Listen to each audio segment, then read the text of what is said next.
Who will make them accountable that they should set their legislative priorities? Thank you.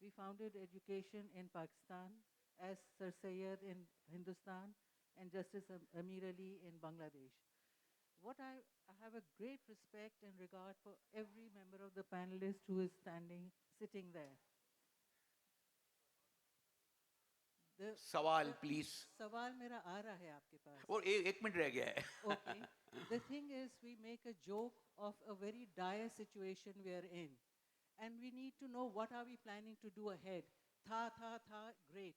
What are we doing ahead? We have lovely technocrats. We have a lot of educated people who can make a huge difference. And we are on loan.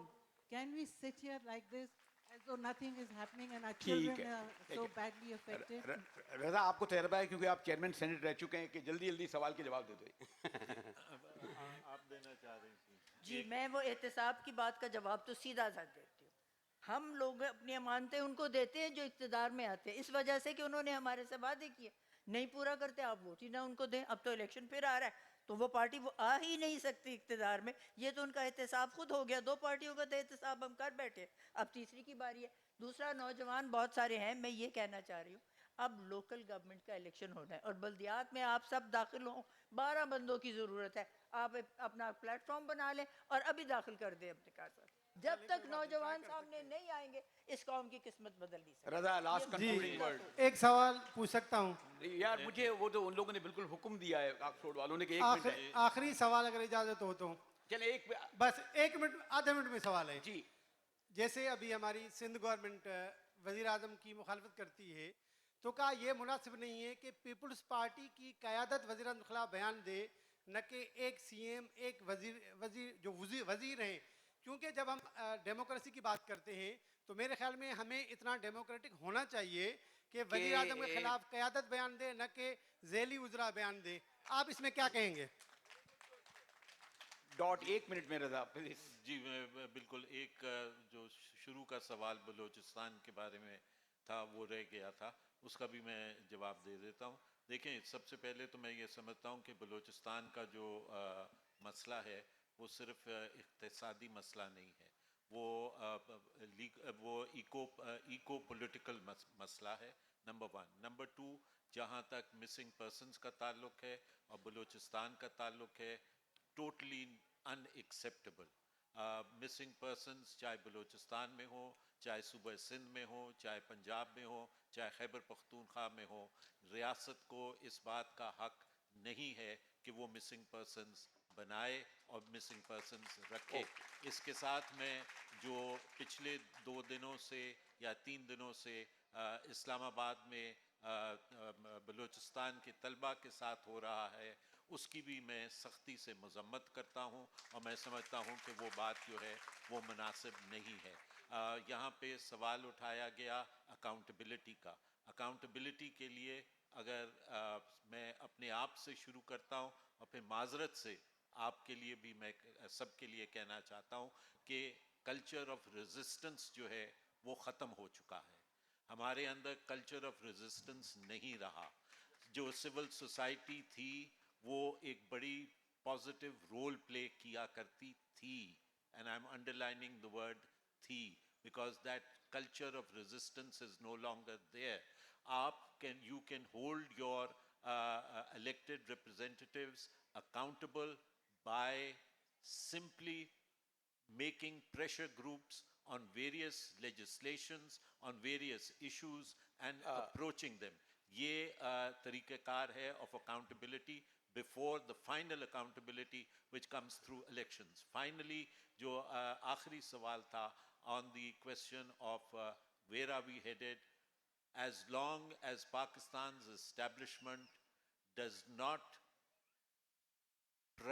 put the priorities in place and does not let civilian ascendancy take place, we are headed nowhere.